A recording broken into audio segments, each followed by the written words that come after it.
iano mo, iano mo yung sarili mo na, yung conviction sa sarili mo na, ayaw mo na talaga. Kumbaga, ang repentance po ay a changing of the mind. Diba natin? Changing of the mind. Sabi nga dito sa Romans chapter 12 verse 2, sabi dito, do not conform to the pattern of this world, but transform by renewing of your mind. No? Then we will be able to test and approve that God's will is His good, pleasing, and perfect will. No? So, ang repentance pala ay renewing of the mind. No? Kasi kung hindi mo binago yung isip mo, walang mababago sa buhay mo. Nakuha po natin? Wala pong mababago. No? Kaya unang-unang pinapabago ni Lord. Actually po, unang requirements po, no, para makatawag tayo or para maging anak tayo, to become a daughter and sons of God, is to repent first. Po natin. Isa po yun sa unang requirement. That's the first requirements of God. Para makatawag tayo sa Kanya na bilang Ama at tawagin tayo bilang mga anak. Isa po yun sa requirements ng Panginoon. Kasi hindi mo siya matatawag na Ama kung ikaw mismo namumuhay ka pa sa kasalanan. Ayaw na ayaw ng Panginoon ng ganun. Amen? So, yun. So, dito po, meron tayong 5 steps of repentance. Una po is yung confession. So, unang kailangan na step natin is, kailangan nating sabihin sa Panginoon. We need to confess kung ano yung kasalanan natin. Ibigay, sabi ko nga kanina, may mga battle tayo bago ka pumunta dito sa church. Siguro sa daan pa lang or sa pamilya mo pa lang or kung ano man yung mga pinagdaanan mo, no? Sa pagpunta dito sa church, battle 'yun eh.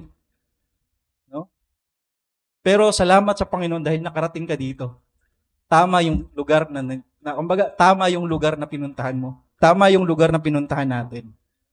At dito natin pwedeng ibigay or sabihin sa Panginoon kung ano man yung mga battle natin, sin man yan, or kahirapan, or anumang trials or problem na meron tayo at daladala natin. So, confession po. The pangalawa po is, acknowledge you were wrong. So, i-acknowledge daw natin yung mga mali natin. No, hindi naman pwedeng nag-confess ka tapos, no, di ba? So, kailangan mo talagang i-acknowledge yun. Then, pangatlo po is, express regret. Express mo sa Panginoon. No? Di ba sa tao, nag-express tayo ng mga good thing, love. Di ba? So, dito po sa repentance, sa Panginoon, ipakita mo rin sa Kanya. Hindi lang sa salita. Di ba? Minsan, sa salita lang tayo magaling eh. Di ba? Sa salita lang tayo, ma-express. Kumbaga, nag-express tayo sa salita, pero paano kaya sa gawa? Sino dito gustong magbago? Amen, di ba? So gusto nating magbago, pero kailangan nating umalis doon sa comfort zone natin. Minsan kasi yung comfort zone na lang natin is yung kasalanan, di ba? Masarap naman kasi doon eh. Di ba? Nagiging comfort zone natin, relationship na hindi maganda, di ba? Kahit sinabi ng leader mo na, nak, huwag ka munang pumasok sa relationship na yan kasi hindi yan Christian. Isa pa, nag-aaral ka pa. 8 anyos ka pa. Di ba? Saan yung tama doon? Di ba? Sa mga youth din dito, no? Even sa mga katatayan, kananayan, di ba? So, sa mga anak nila, no? So, nag-a-advise din tayo doon na, huwag kang ganyan, di ba? So, sa mga youth dito, sa mga kabataan dito, so, wag nyong isipin na once na kinokorek kayo ng mga nanay nyo, ng mga tatay nyo, is against na sila sa iyo. No? Against na sila sa atin. Kinokorek tayo para maitama tayo. para mapunta tayo sa magandang kinabukasan, sa magandang landas. Tama po ba? So, ganun din sa mga anak sa tatay at sa mga nanay. So, maging ano tayo, maging mindful din tayo, ipakita din natin sa kanila yung pagsunod natin with God. Tama po ba? So, ganun din po sa mga nanay at tatay with God. Always na kung ano yung pinapaubi mo, dapat with God. Kasi pwede naman kasing turuan mo yung bata, pero without God. No? Mali naman yun. Mali naman po yun. So, yun po. At panghuli dito is yung ask for forgiveness. So, ito na yung manghihingi ka ng tawad. So, si Lord po, napakabukas ng kanyang palad sa atin. Actually po, mga nakaraan pa, bago po ako naging Kristiyano, ito yung lagi kong naiisip. Bakit kaya ang forgiveness ni Lord is walang katulad? Kung hindi mo talaga masusukat, no? Bakit kaya? Sa tingin nyo? Yung forgiveness ni Lord. Kasi binibigyan tayo ni Lord ng pagkakataon to repent. Repentance. Binibigyan tayo daily. Araw-araw yan. Binibigyan tayo ng Panginoon sa araw-araw na buhay natin. Every day na gumigising tayo sa umaga. Bakit may hininga ka pa? Naisip nyo ba yun? Naisip ko yun nung bagong Kristiyano pa. No? Bakit kaya si Lord? Pwede niya namang yung mga makasalanan, tsaka yung kasi sabi nga, titipunin ni Lord yung mga tupa, tsaka mga kambing. Dapat ganun na agad, no? Pero, bakit hanggang ngayon, si Lord, yung patient niya, yung forgiveness niya, is patuloy pa rin magpahanggang ngayon. Kasi nga, andyan ka pa. Nasa process ka pa. Tsaka yung pamilya mo, hindi mo ba nakikita? Anong sabihin ni Lord? Sige, susundin ko yung kumbaga, agad si Lord, nag-judge agad si Lord. Tapos, nakikita mo yung pamilya mo, mga mag-ano mo, di ba? So, ibang tao, marami. Actually, marami pa kung kailangang anihin. So, kumbaga, yung point ko lang dito, yung forgiveness ni Lord is walang hanggan. Yun yung ko, na bakit si Lord, grabe talaga yung patient niya sa atin. Yung gumising ka pa lang sa umaga, pwede ka namang hindi na magising sa umaga. No? So isang pwede sabihin ni Lord, di ka na magising. Tapos makasalanan ka pa pala nun. Di ba? Saan ka mapupunta? So binibigyan tayo ng Panginoon ng chance to repent.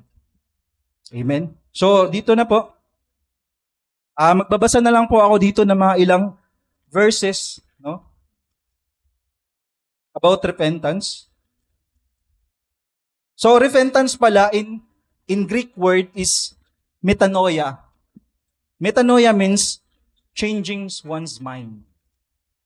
So napakahalaga po na once nagrepent tayo sa Panginoon, dapat may mabago sa atin.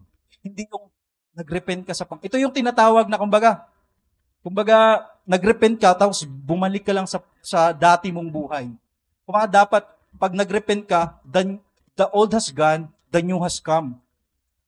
May pagbabago talaga. Hindi man whole agad, pero the process of salita ng Panginoon, sa paglakad mo, sa kalooban niya, makikita mahalata Kumbaga magla-light ka mag-ilaw ka sa mga youth dito, habang nung nakakilala ka na sa Panginoong Hesus, kung dati sa school nyo, ikaw yung pinakamaingay. Ako po, ganun ako Ako yung lahat. Kung sa ako yung bida-bida lahat. Ako yung nananakit, pero ganun. So, bully ako dati. Sana, pero hindi na tayo ganun ngayon.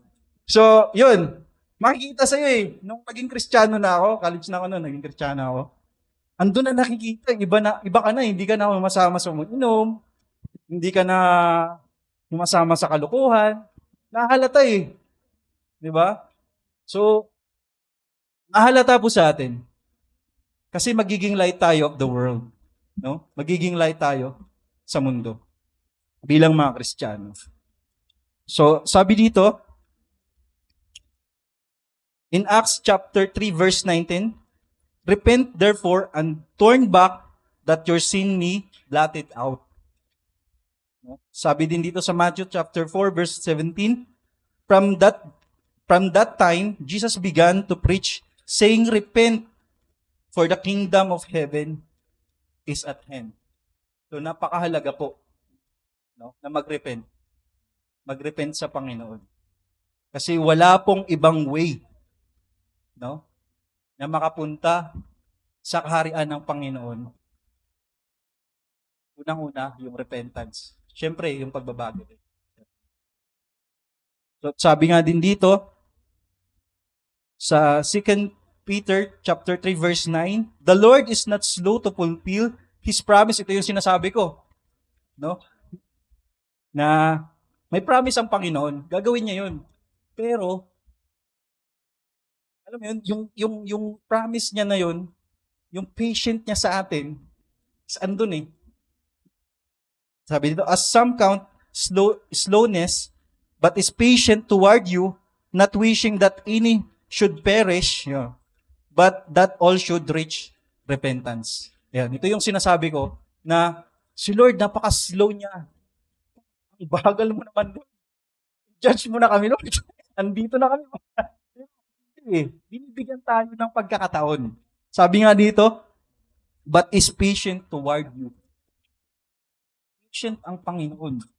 Naantay ka niya, nak, magbago ka na. Nak, hayaan mo yan sila. Dito ka sa akin. Simba ka. Di ba? Nak, yung labahan mo. Dito. O, hayaan mo yung labahan mo dyan. Di ba? Tatawa lang ako minsan kaya at labahan daw, minsan yun yung ginagamit ng ano, sabi ng, siguro kung magsalita yung labahan, so kung patuloy yung nakakasala doon.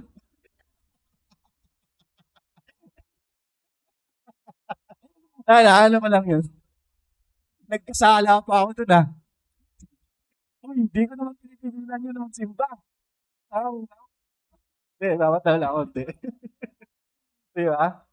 Ayaw lang kita magsimba kung gusto mo. Diba? Pero kidding aside, so yun po. Kapit na tayo matapos. Tinatayman tayo. So yun po. At dito, 6 fundamental components that we need to have a repentance. No? Una po yung word. Salita ng Panginoon. Then after ng word, kasi yun yung magbabago sa atin. Then, actually po, ang 6 fundamental ito, susunod na lesson na lang natin, matatakil. So, una yung word, salita ng Panginoon. Then, pangalawa po is the decision. Kailangan po talaga natin mag-decision to repent.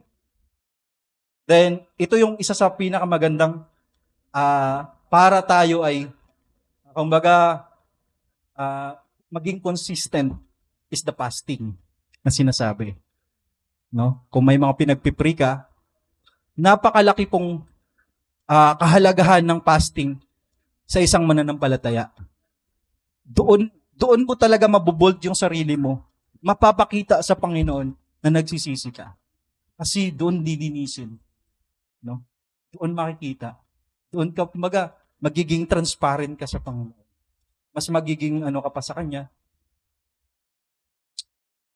So yun po. Tatlong components, 6 fundamental components ito, but ipatakin na lang natin sa susunod nating meeting. Una, the word, decision, and fasting. So, yun po, sana'y may natutunan tayo doon sa labakan. Joke lang. So, sige po, tayo po ay yumukat manalangin sa pagtatapos.